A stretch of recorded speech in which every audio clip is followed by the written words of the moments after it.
can do it. Well, the argument is that even if you win in 2027, you'll be forced or prevailed upon to hand over to the North after just one term in 2031, which will not be enough for you to fulfill these electoral, let me just make the point, these electoral promises. Whereas if you worked with a one-term northern presidency in 2027, you'd be more likely to scale through in 2031, assuming the North keeps to the agreement. Does that sound like a reasonable proposal to you? Because you mentioned Yar'Adua, who came into office. He had to come into office before he started trying to change things. Charles, the president that is there today, how many years has he stayed? 2 years. And you could see where we are. Look at the turn of things in 2 years. That means that you can change things in 2 years. If I was there in 2 years, Charles, that you would have seen considerable change. In critical areas, I would have tackled corruption head on. I would have reduced cost of governance. And you will see it. People will feel it. And those monies invested in critical areas. Our primary health care today, I told you, 70% are not functional. And we spent over 35 billion in conference center. Which conference? Who is coming for the conference? You need to invest your money properly. Just you have been seeing borrowed money invested in critical area. We, a country in Bangladesh with 148,000 square kilometers of land, is producing about 60 million metric tons of rice. And us, with over 6 times that size of land, cannot do 10% of that. Welcome to my channel, where we discuss everything and all things politics, economy, and development in Nigeria and around the world.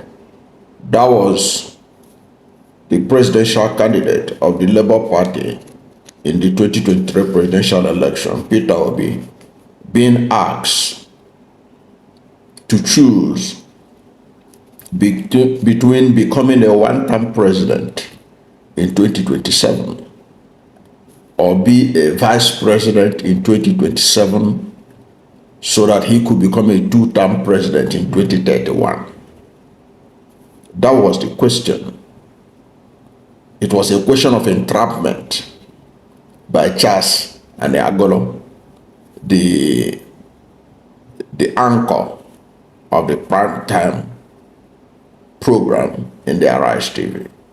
That question that Charles Aniagolo asked Peter Obi was the kind of question that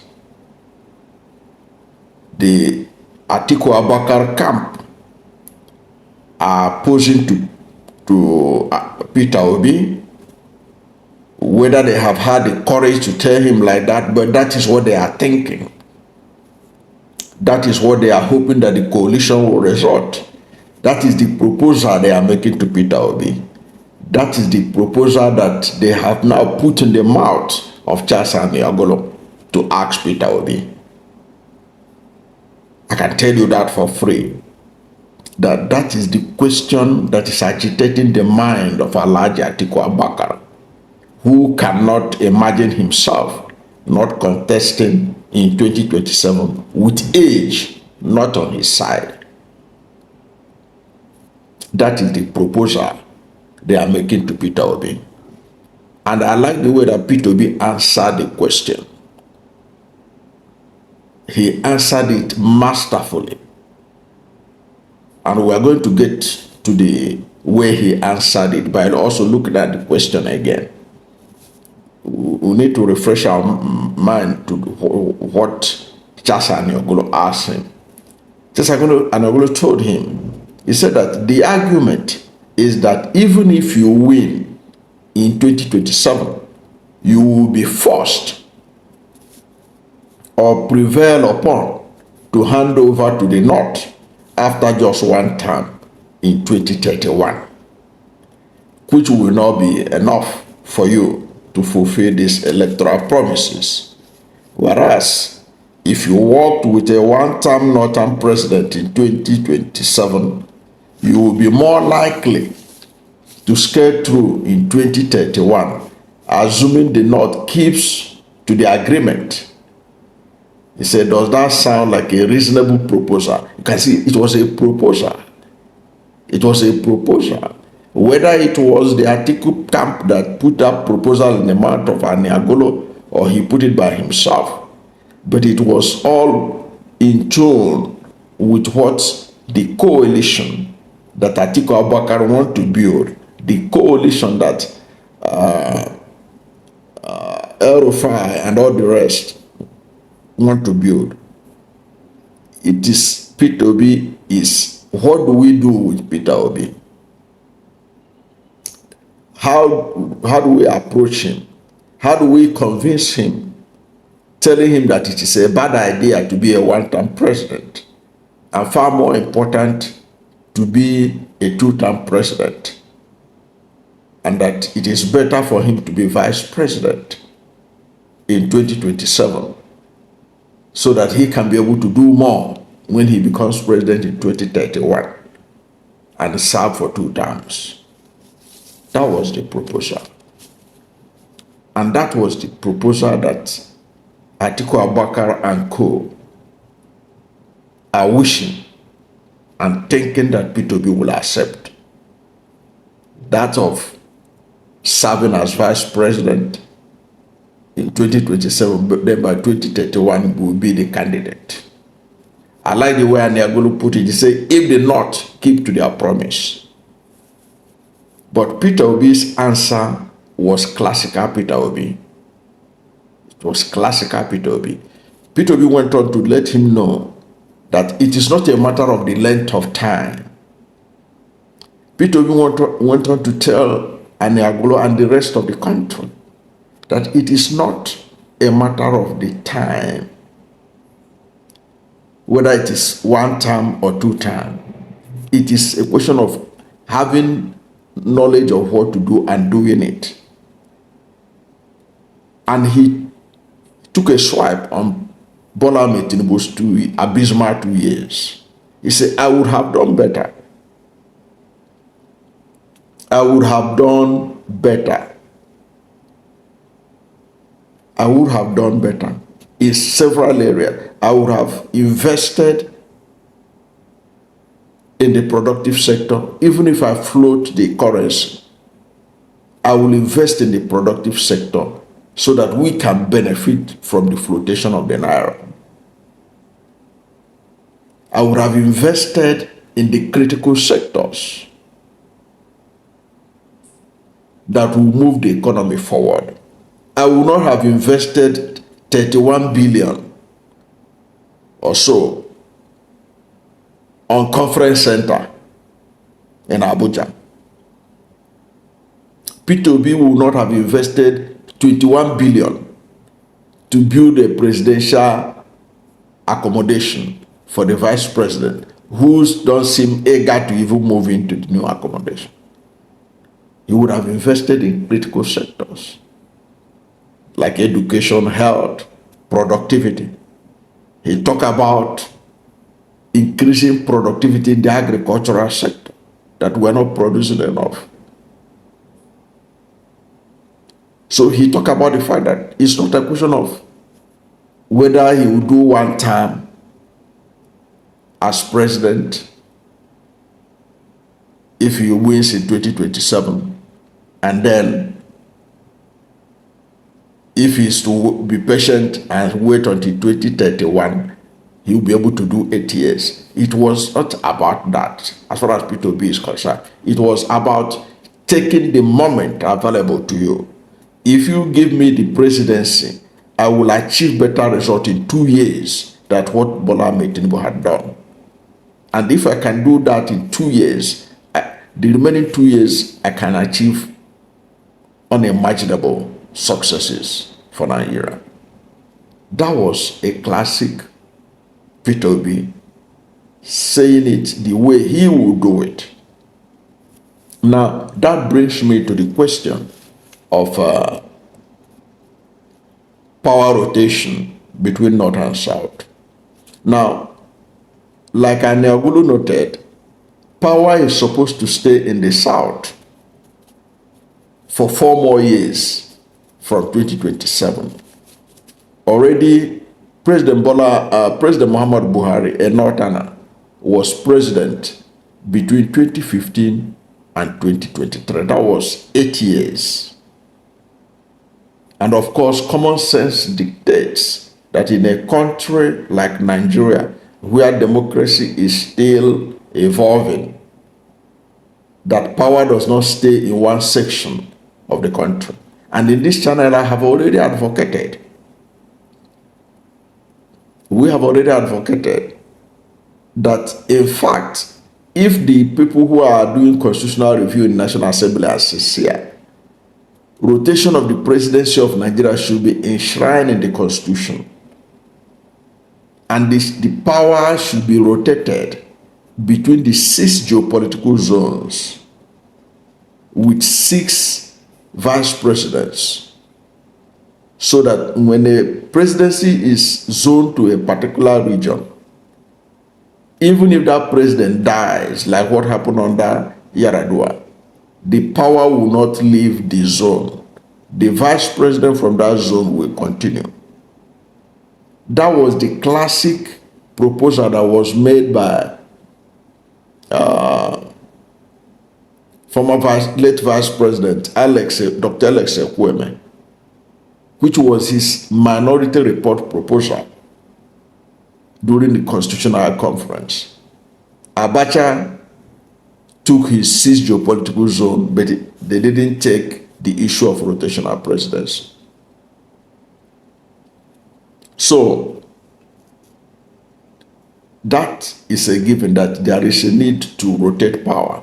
Now, it was based on that Charles Aniagolo, the anchor of the Arise TV prime time, said that, you know that even if you win in, it was telling Peter B, you know that if you win in 2027, you have only 4 years to serve, because power will be taken from your hands, in 2031, because there is rotation of the presidency in Nigeria. Everybody agrees on that. What I said earlier was that it should be constitutional, instead of leaving it in the hands of political parties to decide. Which was why even in APC there was problem about moving it to the south or not, with Buhari agreeing that it should remain in the north. For some northern governors revolted against him and ensured that he went to the south. So, that being said, it means that 2027, the South is supposed to produce the president. So the presidency is not supposed to go to North. If that is a settled matter, then it means that the opposition coalition they are building, that Atiku Abubakar, El-Rufai, and all the rest are building and hoping that will work to push out the incompetent government presently out of power, that opposition should be, that coalition should be built around a Southern candidate. Because South will face shortchange if North reclaims power in 2027 after just 4 years. And after 8 years that power had remained in the North under Buhari. It therefore means that Peter Obi, by what he said, is that he is ready to do 1 term. And he, from the answer he gave Aniagolo, it means he is ready to do 1 term, and he will come up with fantastic results to the level that Nigeria will feel the impact. You can see the passion in his voice, the passion in his expression, that a whole lot could be done in 2 years. And that is why he's disappointed about the abysmal performance of President Bola Ahmed Tinubu. So the idea of Peter Obi becoming vice president or becoming president in 2027, I think from his answer, Peter Obi has shown clear intention that he would rather be president. He would rather do 4 years, single term, and achieve result. And in any case, Charles Anogulu was talking about if he can be vice president, then in 2031, he will have opportunity of doing 8 years. And I like the way he put it, conditionally, say, if the North will keep to their terms, you and I know that once power enter Atiku Abubakar's hand in 2027, the idea, because Atiku is a very ambitious politician, this is a presidency he has been dreaming for, working for all his life. He contested for presidency with Alhaji Atiku Abubakar, with Alhaji Moshood Abiola. He had been gunning for this position for so long. He was so ambitious that he even wanted Olusegun Obasanjo, his boss, to do only 1 term. It was said that it was Atiku Abubakar that led the campaign that Obasanjo should do 1 term. Don't forget that when Obasanjo emerged in 1999, he wasn't a grassroots politician like Atiku Abubakar. So Atiku Abubakar was able to corner all the governors to be loyal to him. Atiku Abubakar and co were running campaign on newspapers on the need that Obasanjo should do the Mandela. In other words, they were sponsoring articles in newspapers on why Obasanjo should do 1 term like Nelson Mandela. And Obasanjo, being a very crafty statesman too, Obasanjo that time said that I can't do the Mandela when there is no Mbeki. Okay, Mbeki was the person that Mandela handed over to and said I will do only 1 term. So that shows you the level of ambition of Atiku Abubakar. So if you give Atiku Abubakar 2027, hoping that he will do only 4 years, I think anybody believing that Atiku will do 4 years once he steps his foot inside the villa, that person must be naive that Atiku will do 1 term. I don't believe he will do that 1 term. The only person that I believe that if they give him, he will stand by his words and he will do that 1 term is Peter Obi. He will do 1 term as president and give way. But I don't trust that Atiku Abubakar, if Peter Obi and others cede power to Atiku in 2027, that Atiku will, by 2031, and not go for his constitutionally guaranteed 2nd term. I can tell you for free, once Atiku Abubakar set his foot in the villa, by the time he stayed 6 months, campaign will be all over the place for him to do 8 years. Because nobody has performed the way he has performed. If people can do this for Tinubu, with his abysmal performance, people are drumming support for him. You can imagine what they will do for Atiku, who have been losing the ambition to be president and who had even tried to shortchange his principle to become president in 2003. And try to sabotage Obasanjo doing 2nd term and all that. So it's difficult for me to believe that Atiku, if he set his foot in the villa, that he will do 1 term. I don't believe that. But I like the way Peter Obi's answered the question and all that. So what do you think? Let's hear from you. What do you think that is the solution? Do you think that Peter Obi like Aniagolo asked him, Peter Obi should do one term.